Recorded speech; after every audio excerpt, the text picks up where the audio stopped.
اعوذ باللہ من الشیطان الرجیم بسم اللہ الرحمن الرحیم رب اشرح لی صدری ویسر لی امری واحلل عقدۃ من لسانی یفقہوا قولی صلی اللہ علیہ وآلہ وسلم۔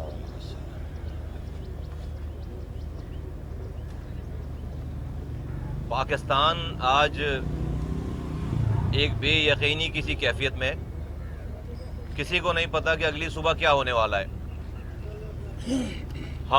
ہم سنتے آتے تھے کہ بھائی پولیٹیکل ڈیسٹیبلائزیشن جو ہے، بے یقینی ملک کی اکانومی کے لیے اچھی چیز نہیں ہوتی ہے، لیکن اگر اس کا کوئی عملی نمونہ اگر کسی کو دیکھنا ہے تو وہ آج کے حالات پاکستان کے دیکھے کہ ہر ایک گھنٹے کے بعد ایک ایسی بات آتی ہے جس سے ملک ڈیسٹیبلائز ہو جائے۔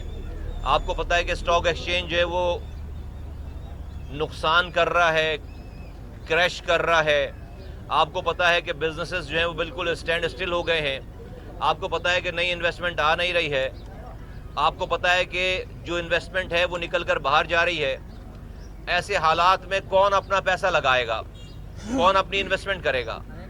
تو ایٹ دس مومنٹ اگر ساری سیاست میں، ساری پوائنٹ اسکورنگ میں صبح سے لے کر رات تک اور رات سے اگلی صبح تک حکومت اور اپوزیشن کی تمام جماعتیں ایک دوسرے کو چور، ڈاکو اور ایک دوسرے کو نیچا گرانے میں لگے ہوئے ہیں، اور رات کو جو ہے وہ وکٹری اسٹینڈ پر کھڑے ہو کر اس کے بعد سو جاتے ہیں۔ At the end of the day نقصان ملک کا ہو رہا ہے، نقصان عوام کا ہو رہا ہے۔ اس لیے کہ اس تمام گفتگو میں، ان تمام کارروائیوں میں عوام کی کوئی بات نہیں ہو رہی ہے۔ 25 کروڑ لوگوں کی کوئی بات نہیں ہو رہی۔ کسی کو یہ فکر نہیں ہے کہ کس کے گھر میں بھوک ہے، کسی کو فکر نہیں ہے کہ کہاں پر کسی کو دوا چاہیے، کسی کو سکول چاہیے، کسی کو روٹی چاہیے، کون مر رہا ہے، کون جی رہا ہے، کسی کو فکر نہیں ہے۔ کسی حکمران طبقے کو، کسی اپوزیشن کی جماعتوں کو، پارلیمنٹیرینز کو، کسی کو یہ فکر نہیں ہے۔ سب کو یہ فکر ہے کہ کس طرح سے اپوزیشن والوں کو یہ فکر ہے کہ حکومت کیسے گرائیں، حکومت والوں کو یہ فکر ہے کہ کسی طرح سے اپوزیشن کو کس طرح سے بند کریں، چور کہیں، ڈاکو کہیں، بند کریں۔ اس تمام معاملے میں اگر کسی کی پہلی ذمہ داری آتی ہے تو یقیناً وہ حکومت وقت کی آتی ہے کہ حکومت وقت ایسے حالات پیدا کریں، ایسی باتیں کریں، ایسا ماحول پیدا کریں جہاں پر ریکنسیلیشن ہو، جہاں پر تمام جو کہ جیتی ہوئی جماعتیں پارلیمنٹ میں بیٹھی ہیں ان کو ساتھ لے کر ملک کے لیے کوئی کام کیا جائے۔ لیکن غضب خدا کا کہ وزیر اعظم جب بھی بولتے ہیں، جب بھی بات کرتے ہیں، ساری امیدوں پر پانی پھیر دیتے ہیں۔ آخری جو ان کی تقریر ہے ووٹ آف کانفیڈنس کے بعد، انہوں نے سب کو ڈاکو کہہ دیا، چور کہہ دیا، سب کو کرپٹ کہہ دیا۔ اب مسئلہ یہ ہے کہ بھائی وزیر اعظم اگر قوم کو یہ بتا رہے ہیں کہ فلاں ڈاکو ہے، فلاں چور ہے، تو اس چوروں کو پکڑے گا کون؟ ان ڈاکوؤں کو پکڑے گا کون؟ اب کیا یونائٹڈ نیشن کی فوج بلانی ہے کہ یہاں پاکستان میں؟ بھائی اگر یا تو ہمیں بتاؤ نہیں تو ہم تسلی سے سو جائیں گے کہ بھائی آپ کو پتہ ہی نہیں کہ یہ چور ہیں، ڈاکو۔ لیکن جب آپ ہمیں بتا رہے ہو کہ یہ چور ہیں، ڈاکو ہیں، ابے تو چوروں کو پکڑے گا کون؟ بھائی وزیر اعظم ہی جب کمپلین کر رہا ہے تو پھر یہ ملک کے 25 کروڑ لوگ کہاں جائیں گے؟ آپ نے تو یہ کہہ کر، بار بار یہ کہہ کر کہ فلاں چور ہے، ڈاکو، اور وہ آرام سے پھر رہا ہے، تو آپ نے تو اس ملک کے لوگوں کی ہوپ، جو امیدیں ہیں، اس کو آپ نے فارغ کر دیا۔ میں کوئی اور جملہ کہنا چاہتا ہوں لیکن فارغ کر دیا ہے۔ اب ہم کس سے فریاد کریں کہ آپ کو پتہ ہے اور آپ کچھ کر نہیں سک رہے؟ تو خدا کے واسطے وزیر اعظم صاحب، بڑی مؤدبانہ گزارش ہے کہ یہ چور ڈاکو جن کو آپ کہہ رہے ہیں، ان کو لوگوں نے ووٹ دے کر اسمبلیوں میں پہنچا دیا ہے۔ آپ ان کے ساتھ بیٹھیں، خدا کے واسطے آپ ان سے بات کریں اور عوام کے لیے بات کریں، اپنے لیے بات نہ کریں۔ میں جانتا ہوں کہ آپ کی ایگو، آپ کی انا بالکل سپریم ہے، لیکن آپ ان کے ساتھ بیٹھ کر ملک میں ریفارمز کی بات کریں۔ سب سے پہلے آپ اگر آپ جمہوریت پہ یقین رکھتے ہیں تو اس ملک کے الیکشن کے پروسیس کو ایسا بنا دیں کہ جہاں پر ایک عام آدمی کا اعتماد آ جائے کہ میرا ووٹ جدھر میں ڈالوں گا وہیں سے نکلے گا۔ اور میرا ووٹ ضائع نہیں ہوگا، تو اس کے لیے الیکٹورل ریفارم کی ضرورت ہے، اور اس الیکٹورل ریفارم کے لیے آپ کو ان تمام جن کو آپ چور ڈاکو کہہ رہے ہیں یہ اسمبلیوں میں موجود ہیں، ان کی ضرورت پڑے گی۔ دوسری بات آپ یہ کریں خدا کے واسطے کہ دیکھیں اس ملک میں اس وقت تک بھلائی نہیں آ سکتی، آپ بھلے فرشتے لے کر آ جاؤ، کیوں اس وقت تک بھلائی نہیں آ سکتی جب تک آپ آئین میں لوکل گورنمنٹ کا ایک چیپٹر انکلوڈ نہ کرو۔ ملک میں ابھی پرابلم کیا ہے کہ وزیر اعظم آتا ہے، اوت اٹھاتا ہے، کام شروع کر دیتا ہے، کیونکہ آئین میں اس کے کام کرنے کے سارے طریقے لکھے ہوئے ہیں۔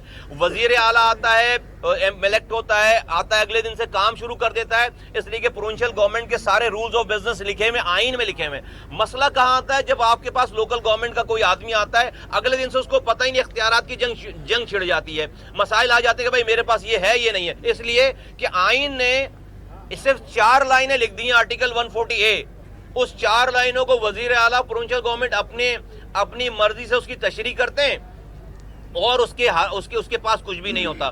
تو پاکستان کے لوگوں کی دہلیزوں تک مسائل کے حل کو پہنچانے کے لیے آئین میں لوکل گورنمنٹ کا ایک چیپٹر انکلوڈ کرنا لازم ہے، جس طرح سے وفاقی حکومت کا وفاق کی کو چلانے کے لیے فیڈرل گورنمنٹ کا چیپٹر ہے، صوبائی گورنمنٹ کا چیپٹر ہے، اسی طرح سے لوکل گورنمنٹ کا آئین میں ایک چیپٹر انکلوڈ ہونا چاہیے۔ اب یہ کرے گا کون؟ آسمان سے فرشتے تو آئیں گے نہیں، یہی اسی پارلیمنٹ نے کرنا ہے۔ پارلیمنٹ اس وقت کر پائے گی جب آپس میں مل کر بیٹھ کے بات کریں گے۔ یہ ہیں عوامی مسائل، یہ ہیں عوامی ایشوز جن سے پھر آپ ہیلتھ ریفارم کرو، آپ جوڈیشری ریفارم کرو، پھر آپ ایجوکیشن ریفارم کرو۔ خدا کے واسطے 2.5 کروڑ بچے اس وقت پاکستان میں جن کی عمر اسکول میں جانے کی وہ اسکولوں سے باہر ہیں۔ 2.5 کروڑ کی آبادی والے دنیا میں 165 ملک ہیں جو کہ 2.5 کروڑ سے کم کی آبادی کے، یعنی ہم اس ملک میں جاہل بچوں کی ہماری جو تعداد ہے وہ 165 ملکوں سے بڑی تعداد ہے۔ ہمیں دشمنوں کی کیا ضرورت ہے؟ کوئی بات نہیں کر رہا اس کے اوپر۔ 44% اسٹنٹڈ گروتھ ہے کہ بچے کا دماغ نہیں بڑھ رہا ڈیو ٹو نیوٹریشن، اس کو پانی نہیں مل رہا، اس کو غذا نہیں مل رہی۔ پھر سب سے بڑی بات کہ ہمارے پاس پولیس ریفارمز نہیں ہیں، ہمارے پاس ایجوکیشن ریفارم نہیں ہے، ہمارے پاس لوکل گورنمنٹ ریفارم نہیں۔ یہ وہ کام ہے جو کرنے والے ہیں جو کہ عوام کا جن سے تعلق ہے، لیکن حکومت اور اپوزیشن اپنی لڑائی ختم کرنے کا نام نہیں لے رہے۔ ابھی تو اس مہینے میں کے کیلنڈر میں مختلف ڈیٹس ابھی لگی ہوئی ہیں کہ بھائی فلاں دن مظاہرہ ہوگا، لڑائی ہوگی، فلاں دن جلوس نکلے گا، لڑائی ہوگی۔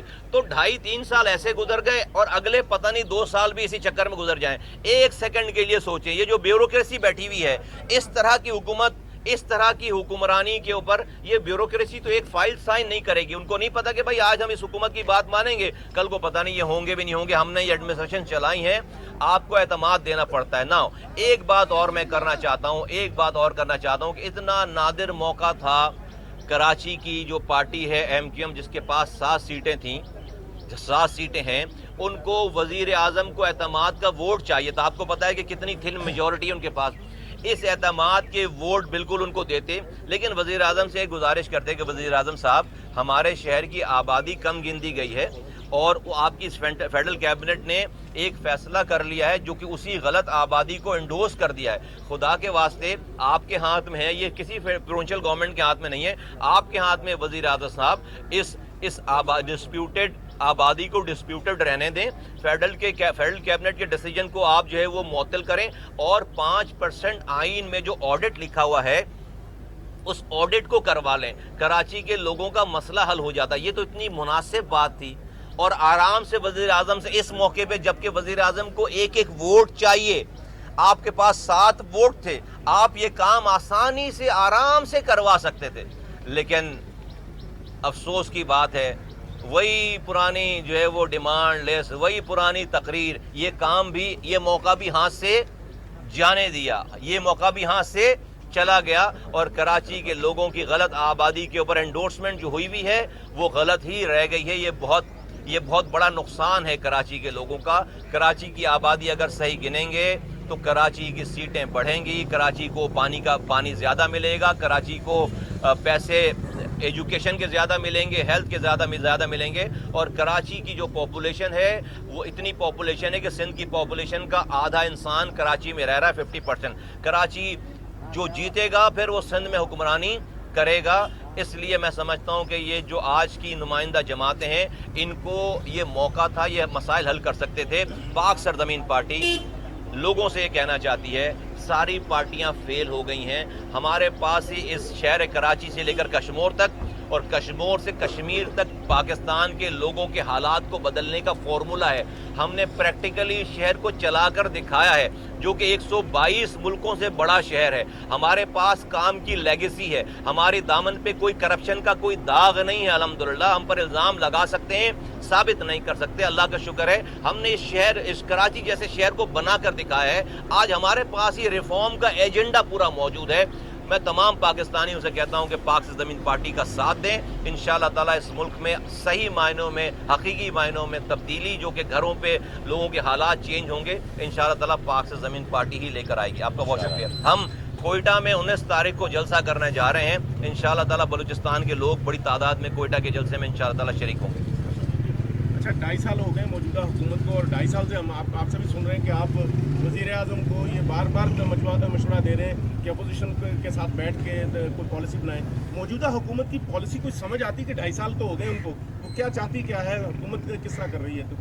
تو مجھے لگتا ہے کہ موجودہ حکومت کی پالیسی موجودہ حکومت کو بھی سمجھ میں نہیں آتی شاید، اور مجھے تو میں کوشش کرتا ہوں سمجھنے کی، لیکن میرے سمجھ میں نہیں آتی، اس لیے کہ سب سے پہلی بات ہے جو حکومت ہوتی ہے، جب حکومت میں جب آ جاتے ہیں تو آپ جھک جاتے ہیں، آپ جو ہے وہ لوگوں کو ساتھ ملا کر چلتے ہیں، آپ لڑائی نہیں کرتے۔ لڑائی تو اپوزیشن کرتی ہے، یہاں تو حکومت خود سے لڑائی کے مواقع ہر دن نئے لڑائی کے مواقع دے رہے ہیں، اور میں سمجھتا ہوں کہ جو حکومت کو سپورٹ کرنے والے لوگ ہیں یا جو بھی لوگ ہیں، جیسے بھی لوگ ہیں، وہ خود اس روش سے بہت زیادہ پریشان ہوں گے، اس لیے کہ ان کو یہ پتہ ہے کہ یہ ملک اس طرح نہیں بس میں یہاں شروع کریں بھائی۔ اعوذ باللہ من الشیطان الرجیم، بسم اللہ الرحمن الرحیم، رب اشرح لی صدری ویسر لی امری واحلل عقدۃ من لسانی یفقہوا قولی، صلی اللہ علیہ وآلہ وسلم۔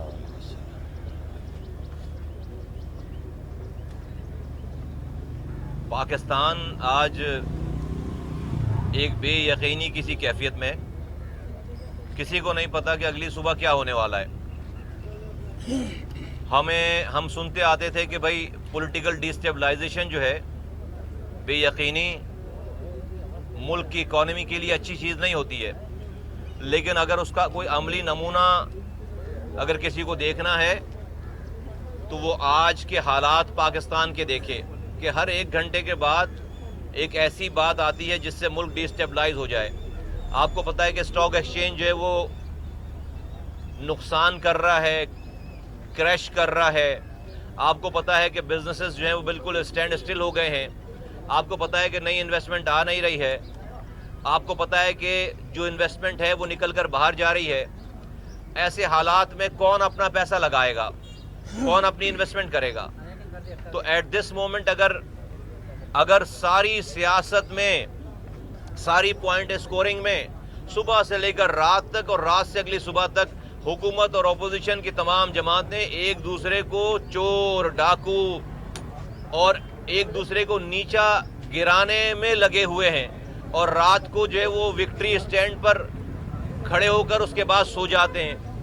At the end of the day نقصان ملک کا ہو رہا ہے، نقصان عوام کا ہو رہا ہے، اس لیے کہ اس تمام گفتگو میں، ان تمام کارروائیوں میں عوام کی کوئی بات نہیں ہو رہی ہے، 25 کروڑ لوگوں کی کوئی بات نہیں ہو رہی۔ کسی کو یہ فکر نہیں ہے کہ کس کے گھر میں بھوک ہے، کسی کو فکر نہیں ہے کہ کہاں پر کسی کو دوا چاہیے، کسی کو سکول چاہیے، کسی کو روٹی چاہیے، کون مر رہا ہے، کون جی رہا ہے، کسی کو فکر نہیں ہے۔ کسی حکمران طبقے کو، کسی اپوزیشن کی جماعتوں کو، پارلیمنٹیرینز کو، کسی کو یہ فکر نہیں ہے۔ سب کو یہ فکر ہے کہ کس طرح سے، اپوزیشن والوں کو یہ فکر ہے کہ حکومت کیسے گرائیں، حکومت والوں کو یہ فکر ہے کہ کسی طرح سے اپوزیشن کو کس طرح سے بند کریں، چور کہیں، ڈاکو کہیں، بند کریں۔ اس تمام معاملے میں اگر کسی کی پہلی ذمہ داری آتی ہے تو یقیناً وہ حکومت وقت کی آتی ہے، کہ حکومت وقت ایسے حالات پیدا کریں، ایسی باتیں کریں، ایسا ماحول پیدا کریں جہاں پر ریکنسیلیشن ہو، جہاں پر تمام جو کہ جیتی ہوئی جماعتیں پارلیمنٹ میں بیٹھی ہیں ان کو ساتھ لے کر ملک کے لیے کوئی کام کیا جائے۔ لیکن